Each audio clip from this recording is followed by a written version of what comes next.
Para sa GMA Integrated News, June Veneracion, nakatutok, 24 oras.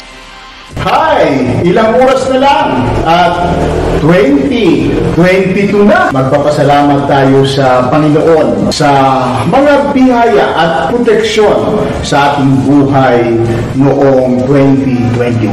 Kaugalian na ng mga tao ang pagsalubong sa bagong taon na may putok, subalit ipinagbabawal na ang mga paputok ngayon. Tama na siguro para maiwasan natin ang maraming disgrasya. Iwaksin natin ang mga kabiguan mula sa isang malungkot na taon sa pamamagitan ng pagsulat o pagplano ng ating mga magandang pangarap para sa 2022.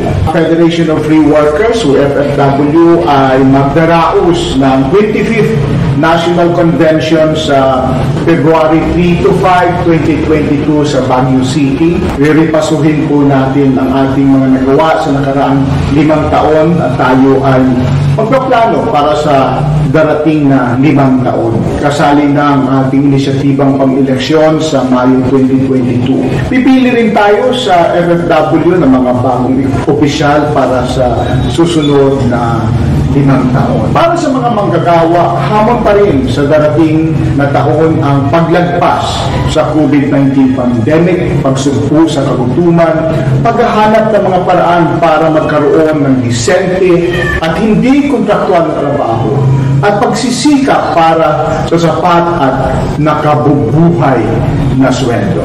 May pambansang eleksyon tayo sa 2020. Presidential election, senatorial election.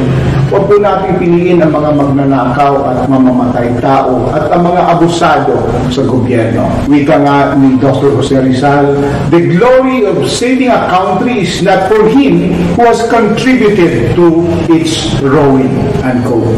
Bantayan natin na iyong mga tradisyonal na politiko, mga political dynasties at mga magnanakaw sa kaban ng bayan ay di mapili at maluklok sa kapangyarihan sa gobyerno sa 2022. Piliin po natin ang mga mahusay, may qualification sa eleksyon sa 2022. Isang malaya at masaganang bukas para sa ating lahat. Ito po si Attorney Sunny Matula, bumabati sa inyo ng isang maligaya at mabungang 2022.